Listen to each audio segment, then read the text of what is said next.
રાજ્યમાં દરેક જગ્યાએ ખેડૂતો પોતાના હકની લડાઈ અત્યારે લડી રહ્યા છે। ત્યારે સુરેન્દ્રનગરનું કોંઢ હોય, મોરબીનું હળવદ હોય કે પછી કચ્છ કેમ ન હોય, વિસ્તાર અલગ છે, બાકી સમસ્યા બધે જ સરખી છે। આ છેલ્લા ઘણા દિવસથી ખેડૂતો છે પોતાની માંગને લઈને અડગ રહ્યા છે। બીજી બાજુ તંત્ર અથવા ખાનગી કંપનીઓ દ્વારા કોઈ ચોક્કસ નિરાકરણ નથી લાવવામાં આવતું, ત્યારે જગતનું તાત હાલ મુશ્કેલીમાં મુકાયું છે। નમસ્કાર, ગુજરાત BS9 TV ન્યૂઝમાં આપની સાથે હું છું ભગવતી વિશાવડિયા। સમગ્ર મોરબી જિલ્લામાં છેલ્લા લાંબા સમયથી ખેડૂતોના ખેતરમાં હેવી લાઈન પસાર કરવાના મુદ્દે ખેડૂતો અને વીજ કંપની વચ્ચે વિવાદ ચાલી રહ્યો છે। તેવામાં મોરબી તાલુકાના જેતપર ગામે વળતર ચૂકવ્યા વગર જ થાંભલા ઉભા કરવા મુદ્દે ખેડૂતો ખુલ્લી છાતીએ કંપની સામે મેદાનમાં ઉતરી આવ્યા છે। ધરપકડ વહોરતા સમગ્ર રાજ્યમાં ગંભીર પડઘા પણ પડ્યા છે। તો બીજી તરફ ગુજરાત કિસાન સંઘર્ષ સમિતિ અને કિસાન કોંગ્રેસ ખુલીને ખેડૂતોની પડખે આવી રવિવારે રાત્રે જેતપર ખાતે સભા યોજી હતી। સરકાર અને કંપનીને લડત માટેનું અલ્ટિમેટમ આપી દીધું છે। જો આગામી 15 જૂને ગાંધીનગરમાં ટ્રેક્ટર રેલી થકી તેઓ વિરોધ કરવાની પણ તૈયારી બતાવી રહ્યા છે। સરકાર સમક્ષ હેવી વીજ લાઈન મુદ્દે 3 શરતો પણ તેમણે મૂકવાની વાત કરી છે અને જો એ શરતોનું પાલન નહીં કરવામાં આવે તો પછી જોવા જેવી કરશે તેવી વાત કરી છે। અંદાજે 180 જેટલા ખેડૂતોના ખેતરમાંથી હળવદ ટ્રાન્સમિશન કંપની દ્વારા વળતર ચૂકવ્યા વગર જ થાંભલા ઉભા કરી લાઈન પસાર કરવાની પેરવી કરવામાં આવતા રોષે ભરાયેલા ખેડૂતો દ્વારા 3 દિવસથી આંદોલન શરૂ કરવામાં આવ્યું છે, જેમાં ગઈકાલે 10 વર્ષના બાળકથી લઈને વૃદ્ધ ખેડૂતો અને મહિલાઓને પણ પોલીસે ડિટેઇન કરતા સમગ્ર ગુજરાતમાં ઘેરા પડઘા પડ્યા છે।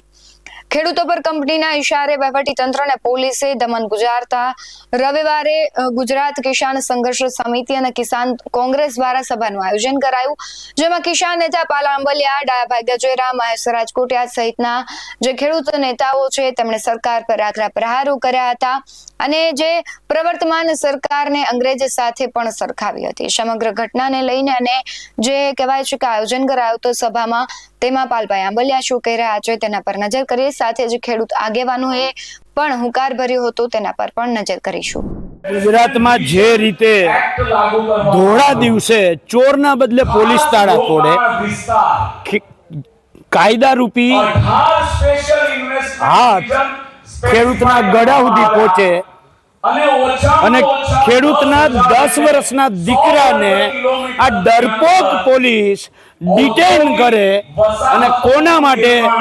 તાકે સત્તામાં બેઠેલા સત્તાધીશોના આકાઓના 2-4 ભાઈબંધોના ધંધા કરવા માટે, અદાણી અંબાણીના થાંભલાઓ માટે ખેડૂતોના ગળા સુધી જ્યારે હાથ આવ્યો છે ત્યારે ગુજરાત કિસાન સંઘર્ષ સમિતિ અને ગુજરાત કિસાન કોંગ્રેસે આજે 6 દિવસ પહેલા આખા ગુજરાત ખેડૂતોને આહવાન કર્યું છે, હાકલ કરી છે કે 15 જૂને સવારે 10 વાગે અમદાવાદમાં શાંતિપુરા સર્કલ ખાતે તમારું ટ્રેક્ટર લઈને આવો, ટ્રેક્ટર લઈને ન પહોંચી શકતા હોય તો વાહન લઈને આવો, પોતાનું વાહન ના હોય તો સરકારી બસ, ખાનગી બસ, ટ્રેનમાં આવો, પણ ગુજરાતના ખેડૂતોના હક અધિકાર માટે, ગુજરાતના ખેડૂતો ઉપર અત્યારે જે રીતે દમન અત્યાચાર થાય છે એની સામે લડવા માટે, ખેડૂતોની જમીન માપણી રદ કરવા માટે, ખેડૂતોનું દેવું માફ કરવા માટે, MSPનો કાયદો બનાવવા માટે અને વીજ લાઈનોમાં બહુ સ્પષ્ટ માંગ, કાં તો માર્કેટ ભાવના 4 ગણું વળતર આપો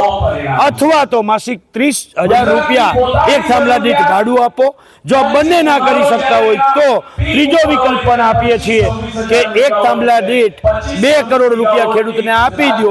આ 3માંથી એક સરકાર વિકલ્પ સ્વીકારે, એની SOP બનાવે, નહીતર આવનારા દિવસોમાં 15 જૂને સરકારને અલ્ટિમેટમ આપવા જઈએ છીએ અને જો સરકાર સાનમાં નહીં સમજે તો ત્યાર પછી ગાંધીનગરમાં ખેડૂતો ગાંધી ચિંધ્યા માર્ગે બેસી જશે।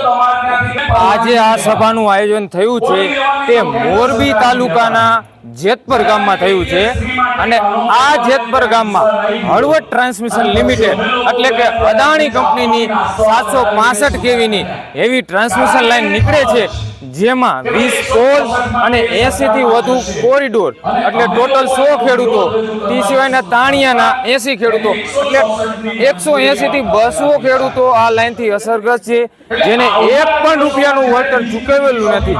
અને અમારા ખેડૂતોની એક જ માંગ છે કે ટેલિગ્રાફ એક્ટ 1885 કાયદા મુજબ જો કલેક્ટર 16 હેઠળ હુકમ કરે તો એ જ કાયદા મુજબ ઓછામાં ઓછું નુકસાન અને વધુમાં વધુ વળતર ચૂકવવામાં આવે. જેટલું નુકસાન તે થાય છે તે સંપૂર્ણ અમને ચૂકવવામાં આવે.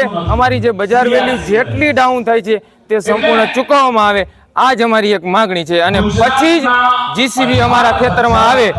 જો એવું નહીં થાય તો અમે ગામના તમામ લોકો જેને 1 વીઘા જમીન નથી એવા પણ લોકો અમારી સાથે ઊભા છે, અમને સાથ સહકાર આપે છે.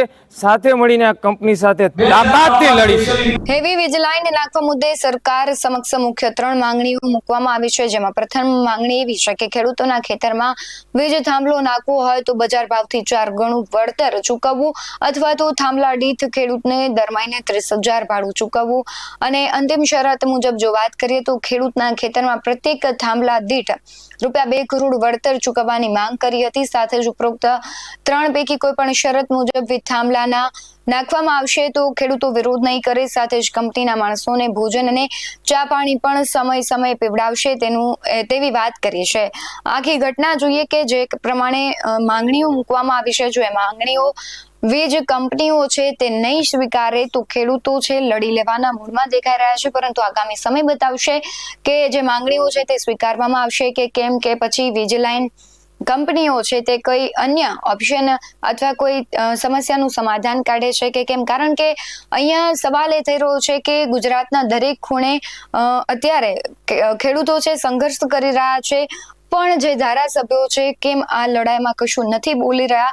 એક પણ ધારાસભ્ય છે તે ખુલીને આ મામલે બોલવા તૈયાર નથી. એટલે સવાલ એ થઈ રહ્યો છે કે તમે જનતાના જનપ્રતિનિધિ છો તો તમે કેમ ચૂપ છો. આ ઘટનાને લઈને તમારું શું માનવું છે કમેન્ટમાં જરૂરથી જણાવજો. બાકી આવા જ બધો અહેવાલો સાથે ફરી મળતા રહીશું. તમે અમારી યુટ્યુબ ચેનલને સબસ્ક્રાઇબ કરવાનું અને ફેસબુક અને ઇન્સ્ટાગ્રામ પર ફોલો કરવાનું ભૂલશો નહીં. બાકી અવનવી અપડેટ્સ મેળવવા માટે આપ જોતા રહો BS9 ન્યૂઝ. નમસ્કાર.